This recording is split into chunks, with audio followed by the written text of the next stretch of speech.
Hey guys, how's it going? It's me, Flat Earth Sage, here today over in my garden. And I think it's last time I did a video, you know, I didn't really have too many things planted. Um, but now I figured I go ahead and show you. I added a few more things to the garden, so I figured I'd go ahead and show you guys. So, let's see. Ta-da!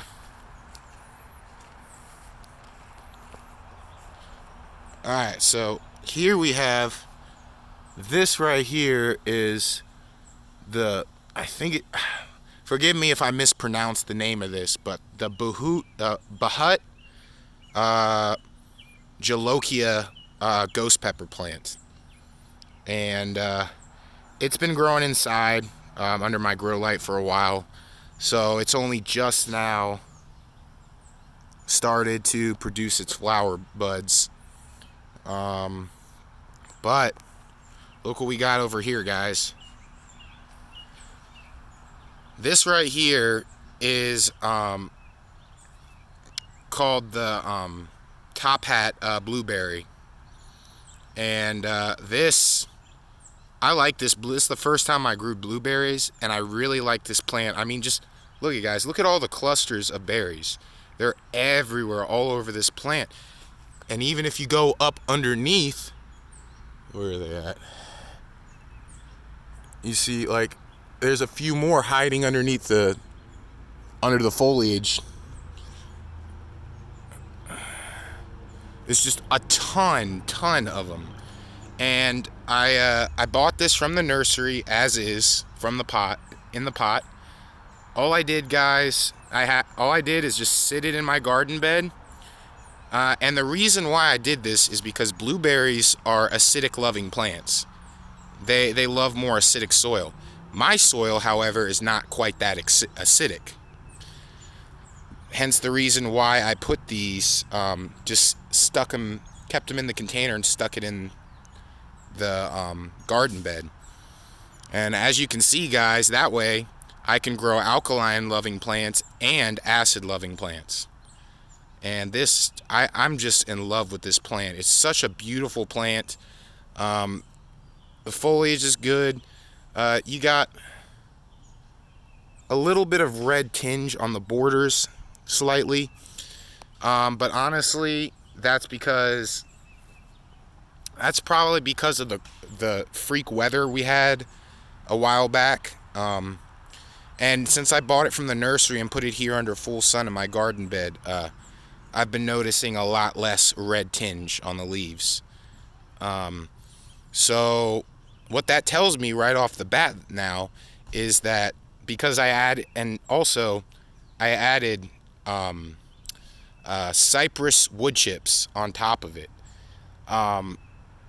Now you can go with pretty much any type of mulch you want, but the reason I decided to go with this, is I was at the store at Lowe's and there was a couple different options for me. And this elderly lady walked up and just struck up a conversation with me, and she was telling me that she's been using the cypress wood chips for years, and she swore that the cypress wood chips last a lot longer than normal wood. And I could already tell that this lady, she's old. She's probably been gardening for like 40 years. I think she would know what she's talking about. So I decided to try that, and honestly, I'm very happy with the mulch that I got. It's not, as you can see, it's not dark. It's very light color, which is good, because the hardwood is a lot darker of a color. And I feel like even though it's mulch and it'll retain moisture, I feel like because of the heat, with those darker color mulches, I feel like it'll sap out and evaporate more water out of my garden bed. So I went with a lighter kind of, sturdier kind of mulch. And also, this wood is a lot stronger than the hardwood. too. So yeah, so this thing right here, doing great.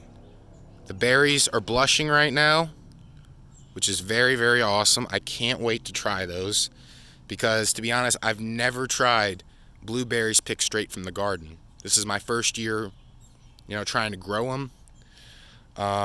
If you do blueberries, I really suggest,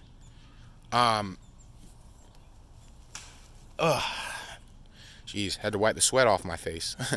I really suggest doing transplants. You could grow it from seed, but it's gonna need to be grown under grow light conditions. Probably about 2 weeks after your last frost. Well, 2 or 3 weeks after your last frost. So, if you start from seed, you're growing it under the grow lights, and that works. That's how I grew this. And believe it or not, this thing was stretched out like over to here. How do I show this? It was, the size of this was like double what it is now. I had to prune and cut back a lot of the growth. Because what happened is it fanned out extraordinarily and created way too much foliage. And when there's that much foliage, guys, the plant is directing all its energy to the leaves. And the more leaves it has, the more energy it has to direct to the leaves. So it's best if it gets that crazy to cut it back. And now that I've cut it back, when you cut it back also, you also reduce the risk for disease because of the airflow. So that's good too. And also now, the good news is it should be redirecting its energy to produce flowers, since it's not as much foliage. But anyway, let me go continue with the tour. This right here, I'm pretty sure everybody knows this. This is lavender. I just love lavender, guys. Just the smell of it is just so intoxicating. And then right here, all right, let this be a lesson to anyone who's starting raised garden beds and wants to grow carrots. This is from a freaking rabbit. He's been coming into my garden bed and eating my stuff. I've been working on, closing off my garden bed, but I ran out of this plastic mesh right here, and I couldn't find it at Lowe's again, so I had to get a metal chicken wire kind of fence. The only thing is though, I don't have anything to cut it with, basically. So I'm probably gonna have to go to Lowe's tomorrow and get, a wire cutter or something like that. Whatever I can use to cut that. So I have pretty much, besides that one little section right there, I have pretty much most of it fenced off. So yeah, always gate off your garden if you're growing carrots. Please learn from my mistake.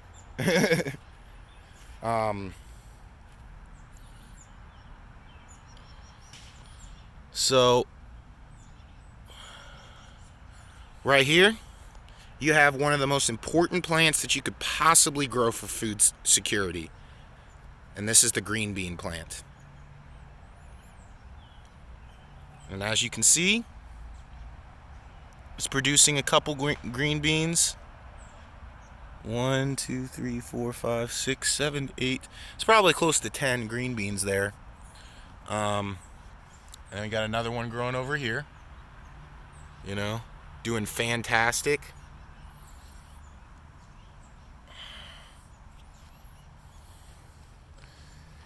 And I want to show you this too, guys, because this is awesome. Look at those strawberry plants, guys. They're, oh my gosh, they're just absolutely loving it out in this full sun. See that?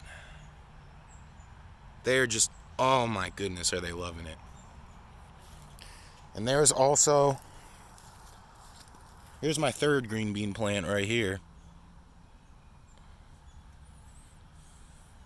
What I usually like to do is I usually like to help my plants, and especially the green bean. So what I'll do is, like, the dried up flower petals, I'll pick them off. I'll gently pull them off.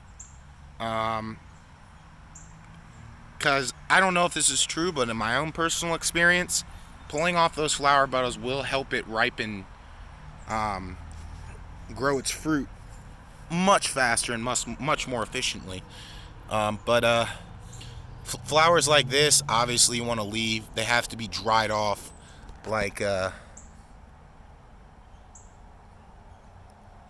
one right there. Couple growing down there. Oh yeah, got quite a few. Moving on over, we have this right here is the watermelon. Now, this is one of the hardest plants for a gardener to grow. I decided to go ahead and go for it. Why not? I just planted that like a week or two ago. So it does take a long time to grow a watermelon to full maturity. So we'll just have to wait and see. I come by and water my beds every day. And the reason I do this is because this plant especially loves moist water, loves lots of water. Very important that you give it lots of water. So that's why I do that every day. Then moving on, we have da-da-da-dun. Who wants to take a wild gander at what this is? That's right. For any of you who guessed asparagus, that is 100% accurate.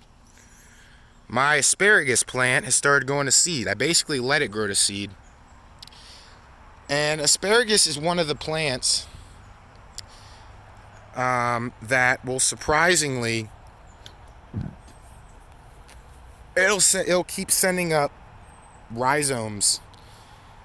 And so basically what I'm able to do is I'm able to let these go to seed, and I'm able to harvest the residual ones that pop up next to it. So it's one of the few plants that I can harvest and let go to seed at the same time. So that's the asparagus. Don't ask me what kind of variety it is. I have no clue.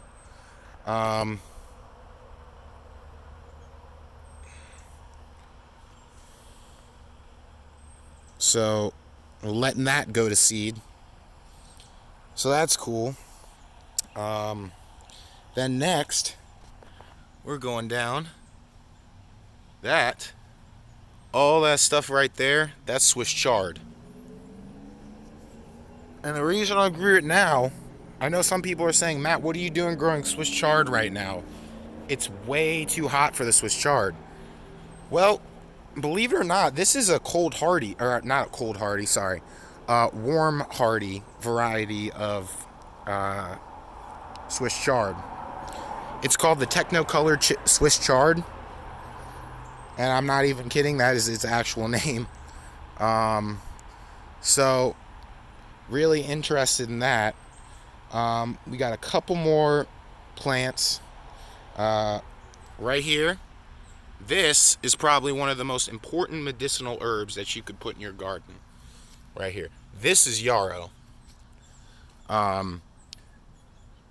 Cool thing about yarrow is it was commonly used back in the day for headaches. Although you would need a pretty substantial concentrate of the yarrow to make an effective, depending on how severe your headache is, to make an effective headache remedy. So, also, I've this can also work for cuts and bruises very nicely. You just chew it up into like a pulp, a wet pulp, and then you just press it on the area on your cut or bruise. Leave it on there, and it's like a natural Band-Aid. Over time, it'll heal it. So yeah, we got that.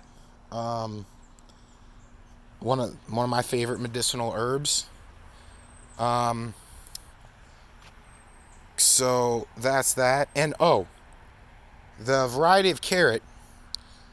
If rabbits do bite your carrot, because they like to eat the carrot tops. So if they do bite your carrot tops, as you can see, they bit it before and it grew its foliage back. Now, as soon as I block this off so the rabbits can't get at it, the foliage will all grow back. So that's the good news. So, moving on. We have right here.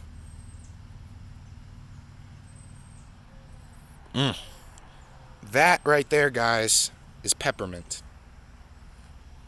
This is, again, my first year. This is my first year for growing peppermint as well.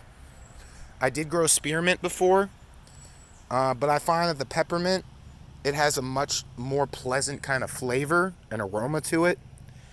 I mainly just use these and brew them in teas. The peppermint is actually well known for helping with stomach issues. So if you also it's another natural headache remedy as well. So keep that in mind. I did recently prune a little bit of this, just so it could get into a manageable size and it could make a nice bush. So we got that there. Then we got